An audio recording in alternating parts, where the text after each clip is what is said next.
this is the part that it gave this movie some donuts, for me, because I was like, so everybody else is like in this heavenly happy moment, and the aliens converse, and they go, the best thing that we can do for this girl is to send her back down there.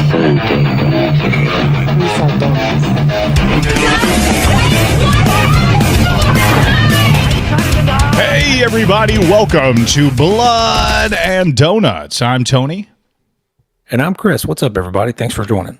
Yeah, what's up? Here at the Blood and Donuts podcast, we start by sharing an overview, facts, and our first impressions. Then Chris and I will give our donut rating before we go into a scene-by-scene discussion that is full of spoilers, but don't you worry. We'll let you know before we do that. Chris, how does our donut rating work? So we rate our movie on a scale of 1 through 13 donuts. 1 through 4 is terrible. We won't recommend that to you. 5 through 8 is kind of like a mid-range. It's worth a watch if you have time. It's not terrible, but it's not great. 9 through 12 is great. You'll definitely want to check out a 9 through 12, even if you need to rent it. And 13, Tony, that's our Baker's Dozen tier. That's pretty rare.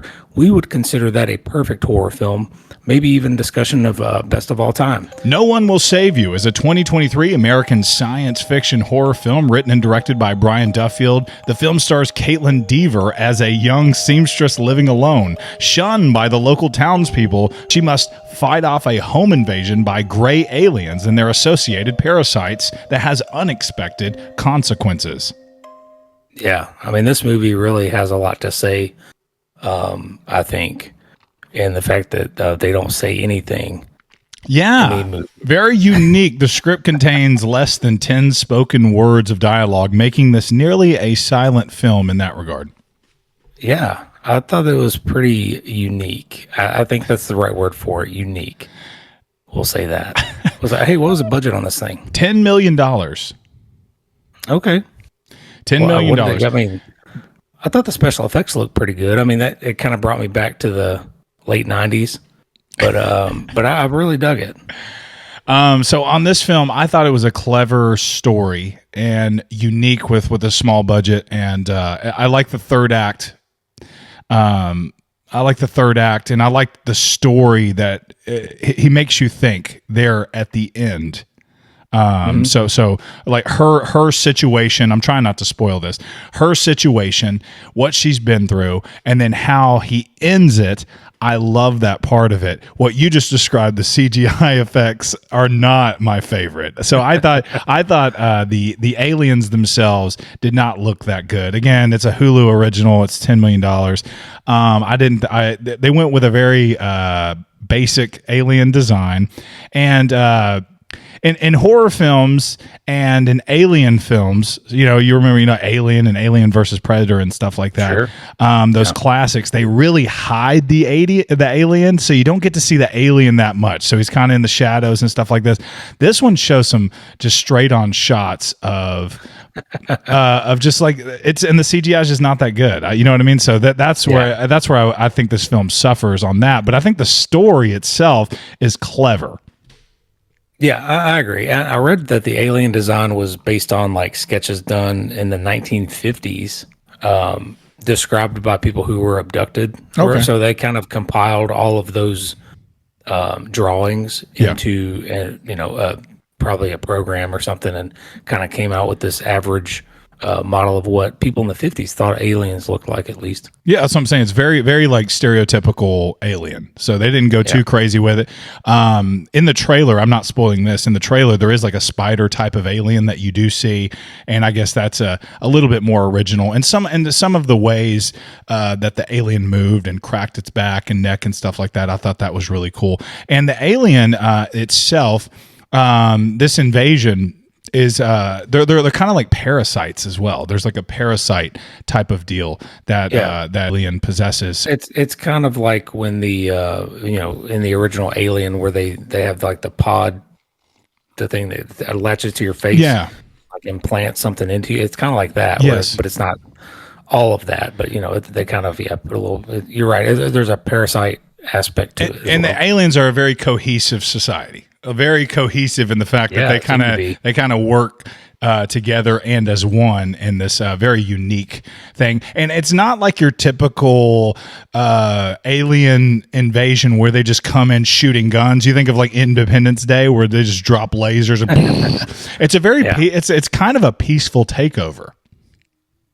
Yeah, and it's a weird takeover. I have tons of questions for you probably once we get into spoils and stuff. Because I was still left with a few questions. I watched a few other YouTube videos that kind of went through and kind of explained it, but it either didn't make sense or it just made me have more questions. So, but we'll talk about that. I think that's what the director was going for in this one, because I had the same experience. Maybe. I was sitting down. You expect to put this in. It's a Hulu original. Oh, here's your home invasion alien takeover. But then he goes super deep with some things. So I had to watch it twice to even catch it and to get everything in it, because throughout he leaves little breadcrumbs throughout the movie, and you're like, okay, where is he going with that? And then you point to that, you're like, so where is he going with that? And then you finally kind of get a grip there at the end, and then the ending is I don't know, the ending does raise a lot of questions.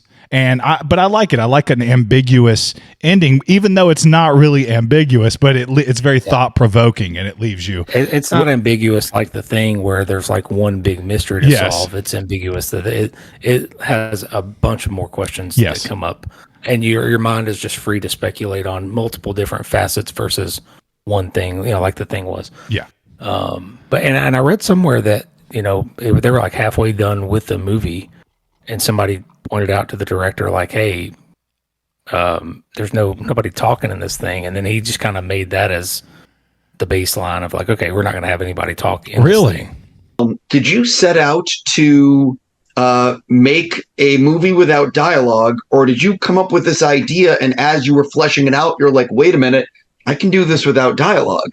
The latter. Yeah, it was a surprise to me. I thought it was a neat choice, because she's kind of a recluse and shunned by the rest of the town. Socially awkward. She's socially awkward and shunned by the rest of the town because of something very traumatic that happened when she was a child, and her mom recently passed away. So it's all like so you get the sense that this girl is very alone, and she has built this world of isolation there on this piece of property.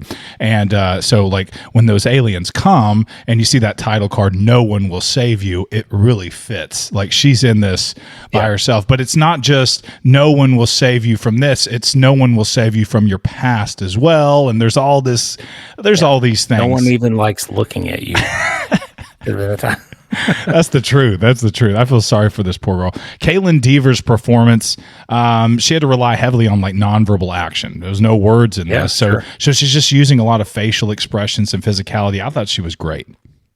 I thought she did okay there too. Yeah, because you're right. There's really not a whole lot of other supporting actors, other than the green suit aliens probably when she was filming. But yeah, I thought she pretty well. That's probably the highlight for me, was her standalone acting. She was able to tell a story. It made me think of Invisible Man, where of course I'm blanking on her name, but that actress did great in Invisible Man in the beginning. Because she was trying to creep through the house and was really quiet.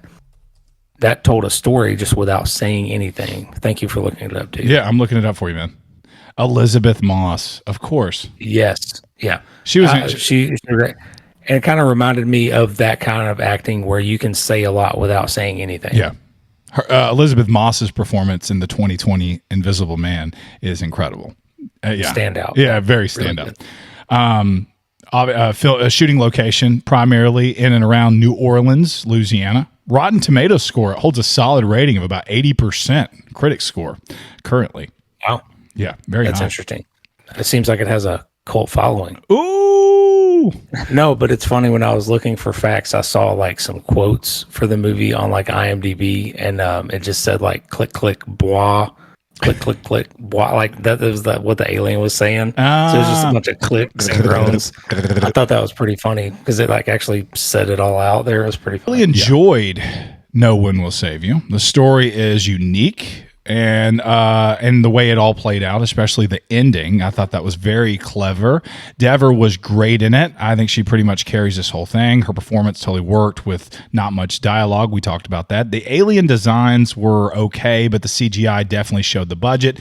It looked a bit rough in spots. Also, some of the chase scenes started to feel a little repetitive after a while. Started getting a little bored when the aliens are just chasing her, fall, chase, fall in the house. I think there's better alien movies out there. Signs, Alien, a lot of things do it better. I think what saves this movie is the story. It's very clever in that regard. It's a Hulu original. I think her performance is well done. Definitely not your average alien flick, but I'm just going to give it a 7 out of 13. I think it's worth a watch.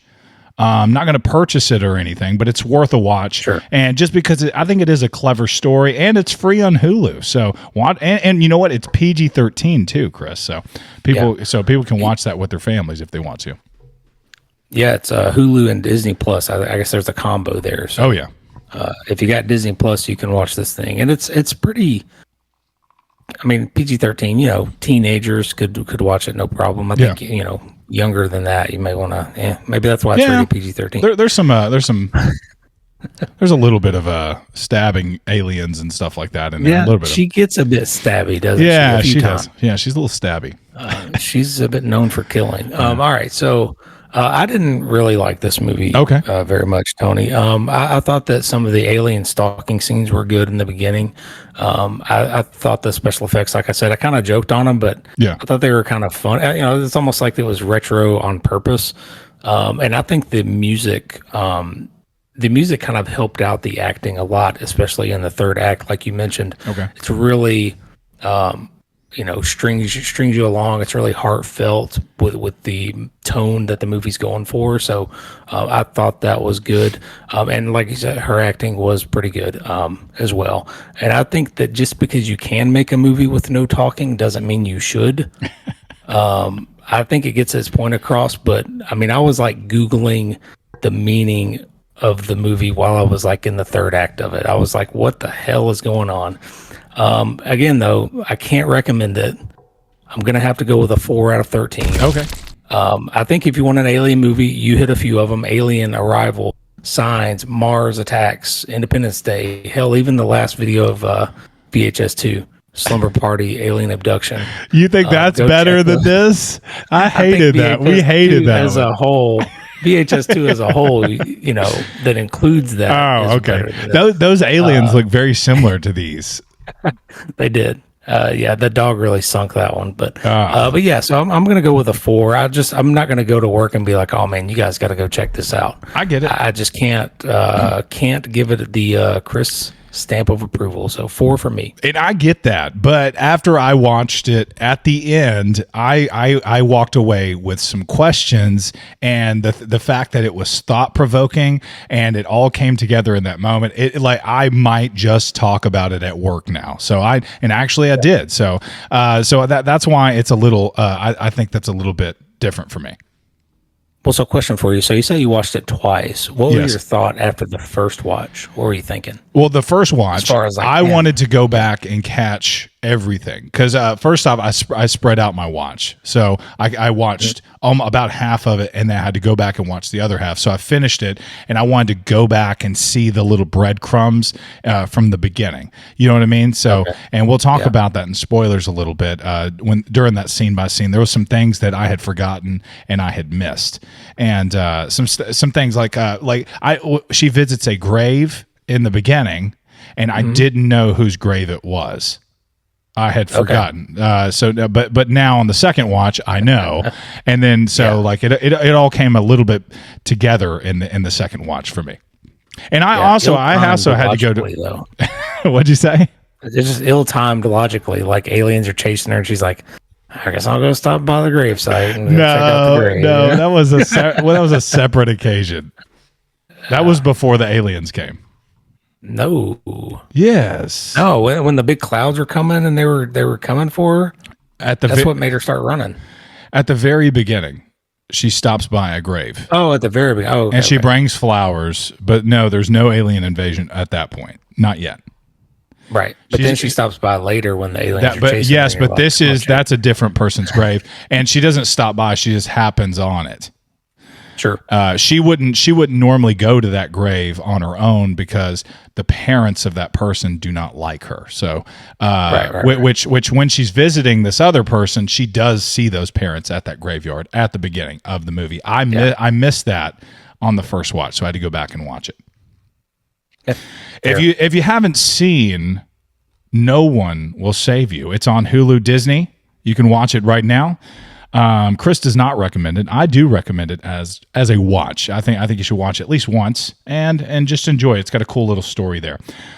Here's the spoilers, guys.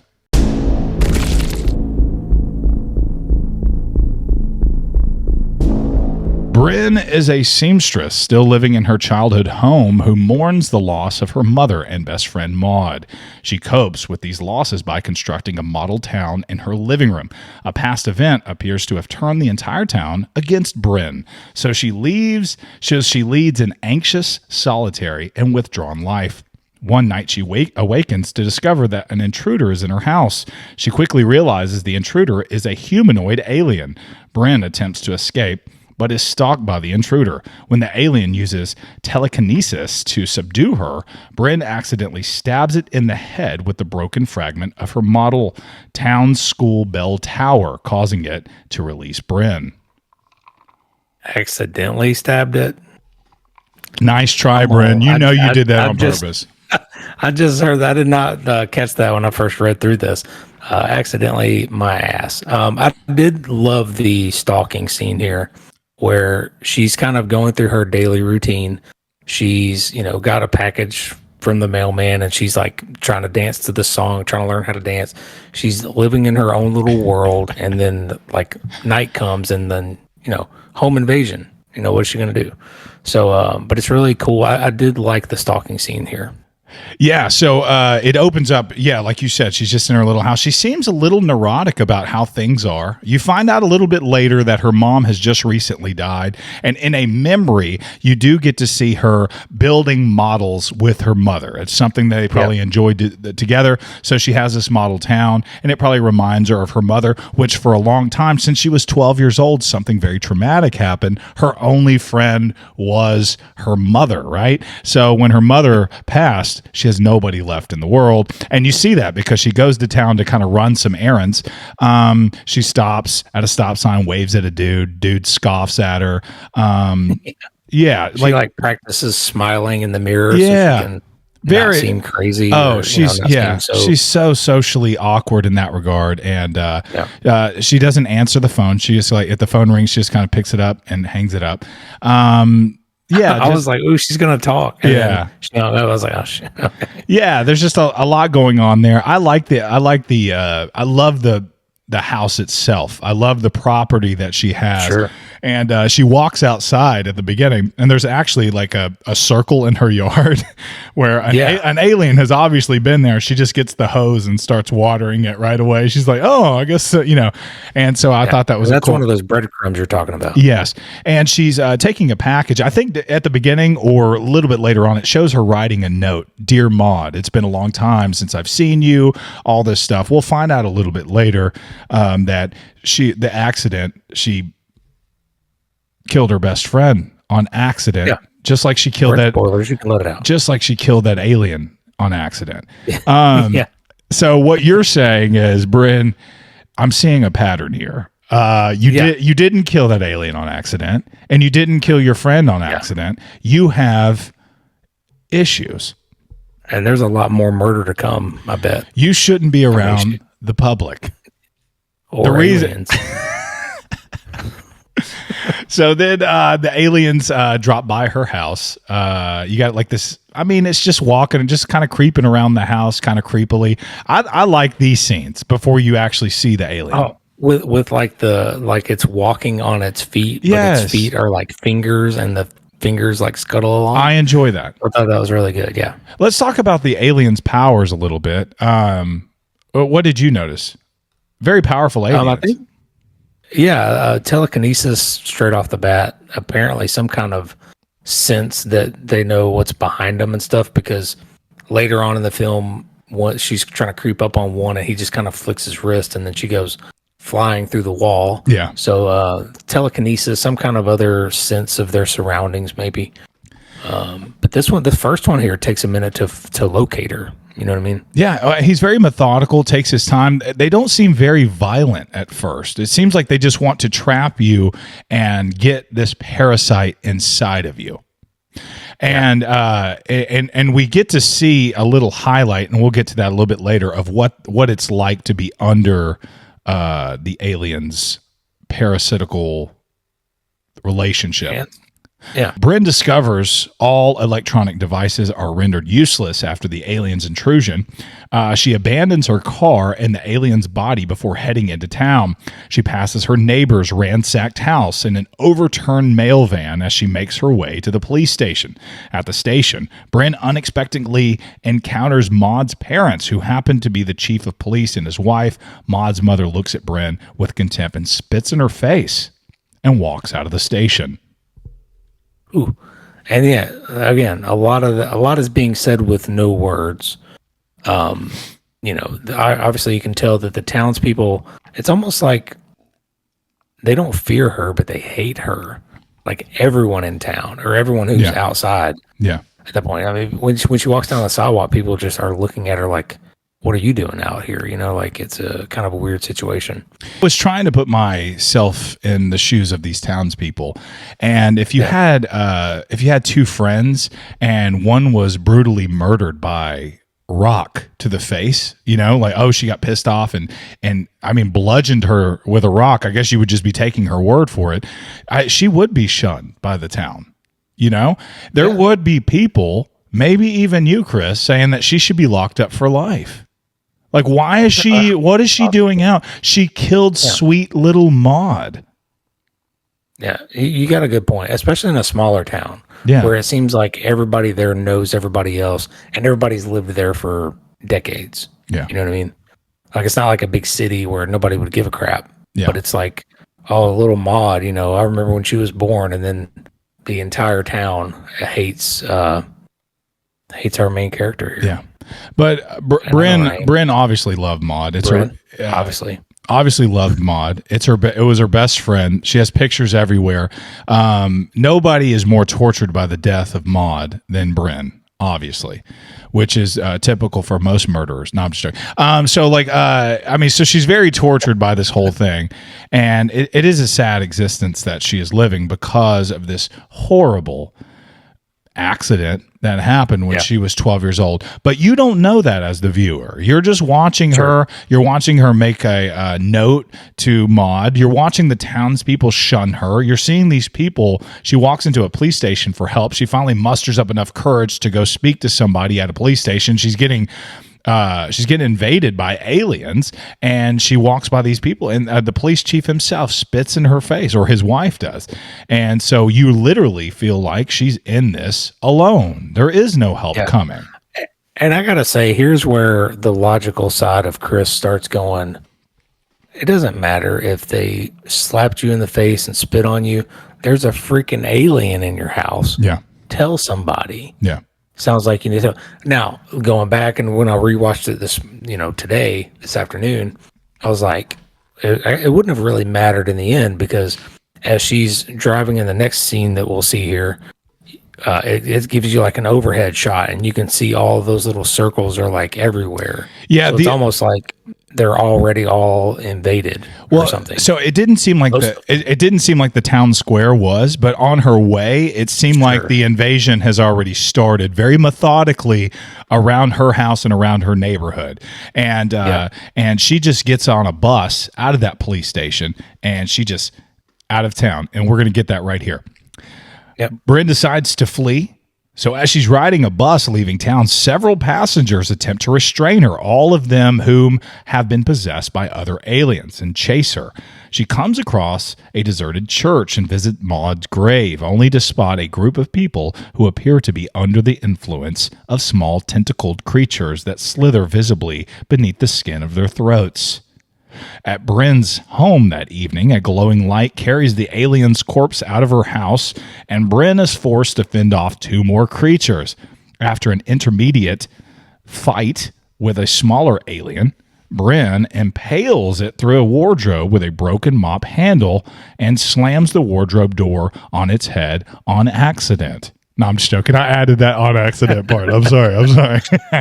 So Brynn 2 and Aliens nothing. Right? She's kind of a badass She's when it comes to three killing beings. Yes. So far, Maud and 2 aliens. Because one alien kind of gets distracted, right? Like he's chasing her, but then he stops and looks at pictures and things of Brynn on the wall, right? Yeah. And then so he's kind of distracted. So it's like you have I called him like the medium one and then the small one, and you have a big one later, which he was my favorite. But yeah, so she takes on the small little guy. She's got like I like how she home alone to the house a little bit. She's got like boiling water going. Oh yeah, she was ready. She got a fireplace. I mean, she was ready for him. Yeah, she had some paint cans that she was going to throw down the stairs. And it was just really set up well, and it seemed to help her in the end. These aliens can't put their finger on Brynn. They don't understand what's going on, but they don't realize this is all she has. This is her entire world. The whole outside world hates her. They can't stand her. This home is all she has. It's all of her memories. So she's going to defend it with everything that she has, and she's doing that. Yeah, I thought you were going to make a joke about how the aliens' fingers are like really super long because you said they couldn't put their finger on her. But anyway, sorry. No, I had no joke for that. No, nothing. But that was pretty creepy when he came over the fridge on her, and it was like they were just like really long. Yeah. Pretty cool. But like, yeah, they can move things. That like he just kind of slammed that refrigerator door open and kind of kept her in place. And actor beam that came and just like took that rotten alien corpse. She walked in and she noticed that it was kind of it was like starting to rot. She was just like. I like how she put a towel around her hand before she picked up the phone. Yeah, because the alien touched the phone. Absolutely, so. I would have done that same thing. Yeah. Brynn flees her home, but is caught and dragged by an alien-controlled man to a flying saucer's tractor beam. However, just as she is about to be raised into the craft, she kicks the man into the tractor beam and runs away. The third and much larger alien stalks and attacks Brynn, eventually climbing over her house to catch her. She leads it into her station wagon, where its long limbs become trapped in the unfamiliar cabin. One of its feet punctures the gas tank, and then which Brynn ignites. A flying saucer extinguishes the flames with a ray, but the creature is ultimately burned to death. On accident. That's 3. I'm sorry. Like all of them are accidents. That's funny. But yeah, we talked about how cool they look because you can see them, and they're just like different kinds of them. It's like a small one, a medium, the gigantic one. It was really cool. I liked the alien. I liked them. I like the alien design. But hey, excuse me. On the rewatch, when the alien was about to take something up, right? She kicked off the male guy, right? Because the male guy comes back and he's about to bring her into the tractor beam. Well, she kicks him, and then the alien beam like snaps him in half. Yeah, like definitely snaps him. And then the ship like flies off. Like the ship like flies away, and then the big one is like yelling for it to come back or something. I watched that again. It was really, I didn't know what was going on. Yeah, I got a lot of questions. Yeah, I don't understand all of it either, but it does seem like these aliens are like this cohesive society, you know, like where they're all in unison together. And it seems like the humans that they are under their influence, that have the parasite inside of them, are part of the union as well. And it seems like Brynn is the only one kind of avoiding that.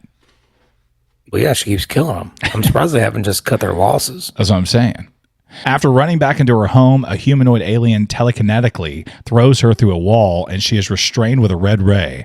The alien levitates and regurgitates a tentacled creature which forcibly enters Brynn's mouth. Brynn immediately falls into an intense hallucination in which her home is undamaged and her best friend Maud is still alive.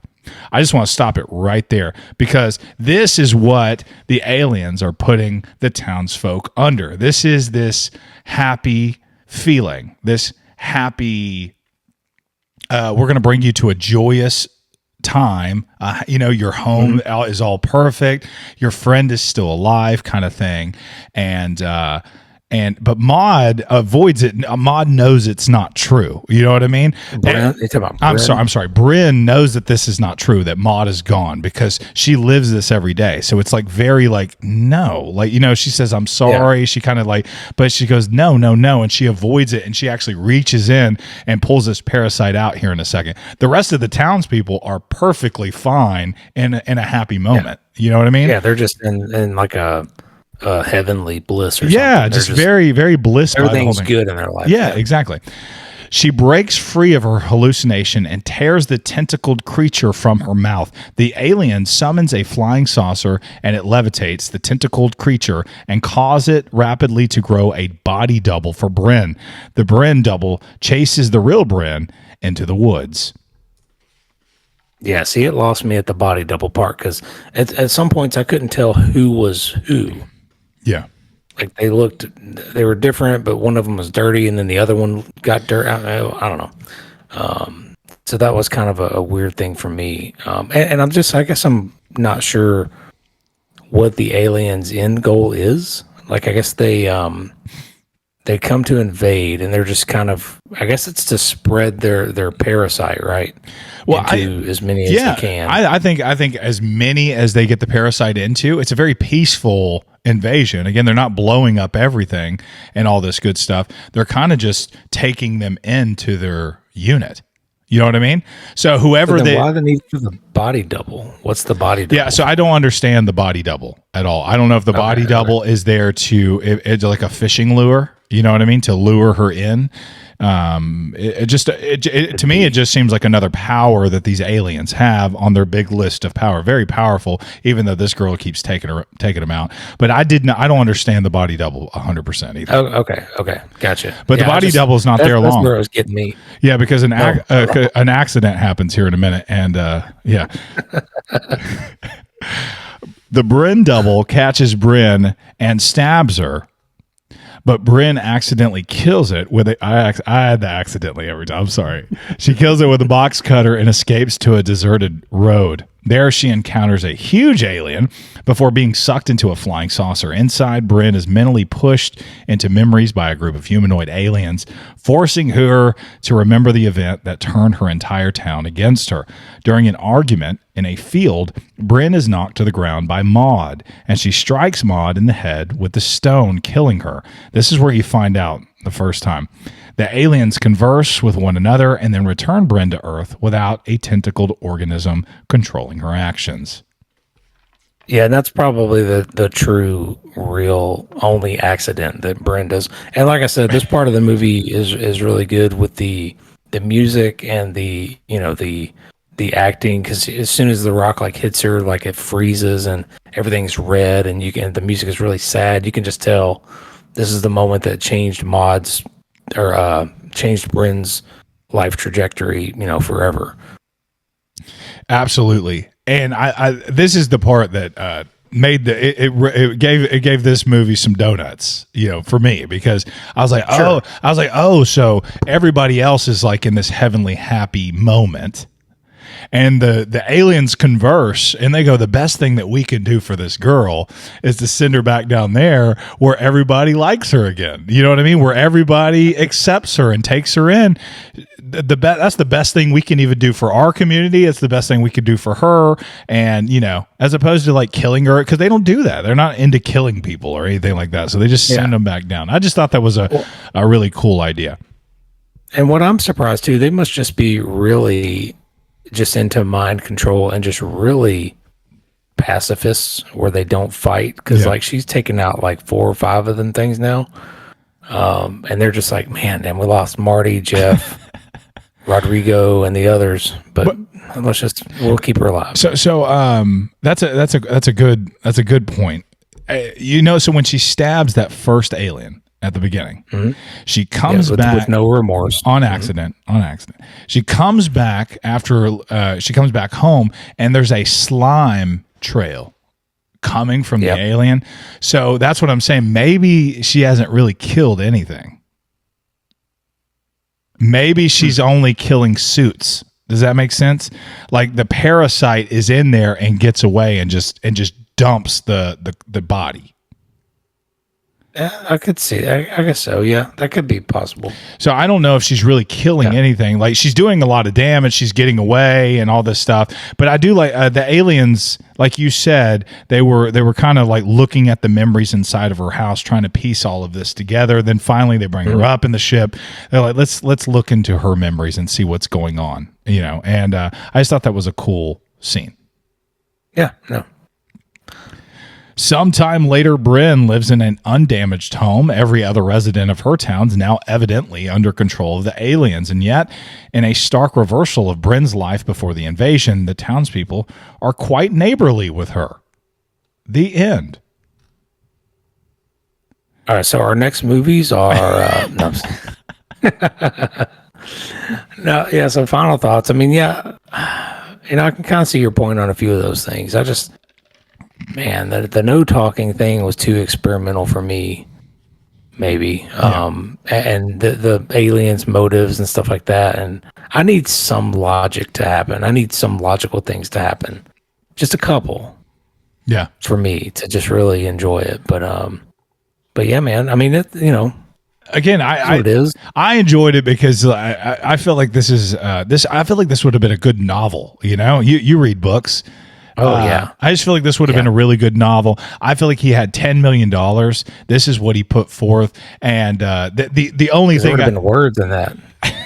They would have been saying stuff. There would have been words. That's true.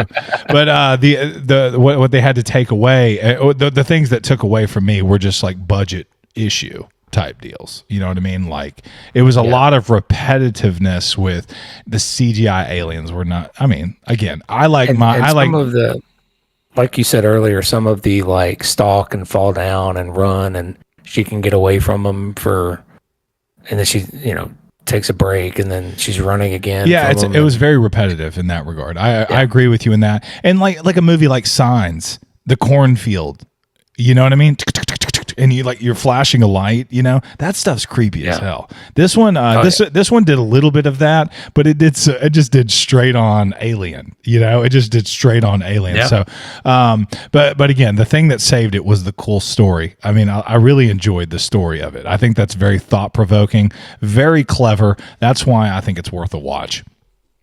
Yeah. Sounds good, man. What is our next movie, man? So the next movie I picked for us is In a Violent Nature. In a Violent Nature, 2024. I'm excited. I know nothing about that movie, so I'm excited to see it. And after that, I think we're going to do the Final Destination from 2000. Ooh, classic, man. Classic. I still will not drive behind certain trucks because of that movie. If they have like a weird load of wood or something like that, I just get over it. I get in the other lane. The Final Destination is this? It's like a meme now, isn't it? All right, man. I'll see you soon. Thank y'all for watching. Yeah, thanks everybody. See you.